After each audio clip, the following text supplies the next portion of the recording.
Hi guys, welcome to the second tote bag construction video. Unfortunately, I'm still having issues with my stupid, why won't this zoom either? Okay, my stupid video camera. So I'm going to continue to do these from my phone. So I apologize for the annoying narrow videos. So at this point, you guys should have all of your pattern pieces cut out. And this video, we're going to go over creating your straps. So the first thing, as I mentioned, if you have interfacing, I don't know why this gets so blurry. You're going to want to interface your entire straps. If you don't have interfacing, it's really not a big deal at all. Also, sorry, my fabric's fraying a lot. So you can add that interfacing all the way down. It'll involve a lot of ironing. If not, just skip that step. The next thing you're going to want to do is iron the seam allowance of your straps to the wrong side of your fabric. So a fabric like this, I can kind of tell this is my right side and this is my wrong side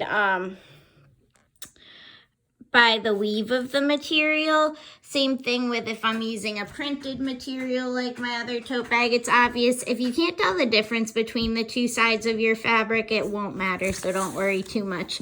But you want to make sure you have, doing this part, you have the wrong side of your fabric turned up. So next you're going to be folding that seam allowance. So that's going to be the two sides of the strap to the wrong side, 1/4 inch. So unfortunately, it's hard to demo when you have to hold your phone with one hand. Unfortunately, I can't find my chalk right now, but I would suggest taking a ruler and 1/4 inch is the equivalent of you can't even see my pencil, but 2/8 of an inch. So marking that with whatever chalk or object you have along the entire length of the two sides of your fabric, so that your seam allowance is the same throughout. Once you have it marked, you can go ahead and just take your fabric to the iron, and you're going to want to iron.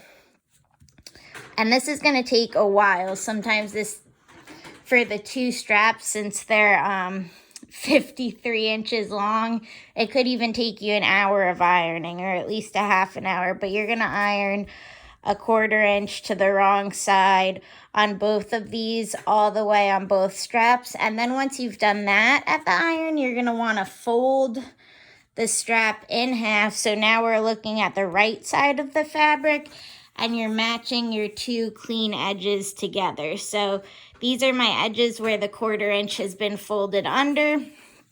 And now I'm lining them up, and I'm going to, hold on.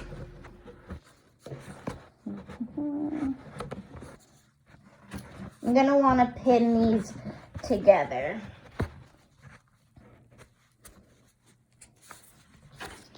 So your strap should be pinned so that now it looks like a strap, and you want to try and get those two edges to be as close together as possible. If not, you might have some of the seam allowance not get caught in your stitching, which we don't want. So you're going to go ahead and iron the seam allowances under 1/4 inch, and then iron the entire strap piece in half, matching up the two sides. And then once you do that, you're going to want to take your strap to the sewing machine, and we're going to sew it down. So I would recommend beginning with sewing the side of the strap that's open, just so it doesn't come undone. We're going to be sewing both sides so that they look like, hopefully you can see the white thread here, so that they look like this. So here you can see there's no exact width here for where you want your stitch to go, but you do want to make sure that it catches the seam allowance here again, so that the strap doesn't come undone. So you want to sew the open side first, and then once you've done that, you can sew the other side. So real quick, bringing you over to the sewing machine. I'm not going to actually sew this, but you do want to, before you start sewing, make sure you just have a plain stitch. Make sure your stitch length is at a 2.5. Your stitch width should be at a 0. Your needle should technically be in the middle, but you might find that it's actually better to have it on the side so that it's closer to the edge of the fabric. And then your tension should be around a 4, but really it's whatever makes the best stitching available. Okay, so you're gonna, I would actually suggest a good option is to move the needle over to the edge and line up the open edge of your strap with the edge of the presser foot, and sew that side down, and then you'll turn the entire thing around and do this again, and you can move the needle to the other side and line up that edge of the material. You want to make sure your stitching's nice and straight. And even if you don't decide to move the needle or line up the material with the edge of your presser foot, say if your presser foot's a different width, you want to have, you want the, where you're stitching to be somewhere you can remember, because you're going to have to stitch directly over that again.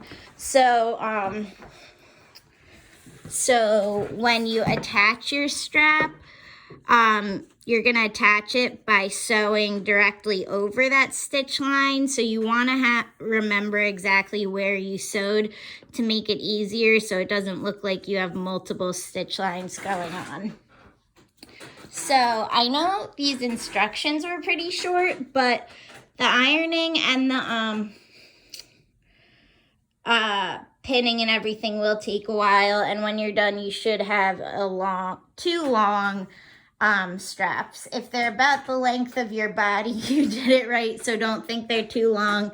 These straps are going to be long. You don't have to worry about finishing the ends of the straps because they'll get hidden inside of the bag.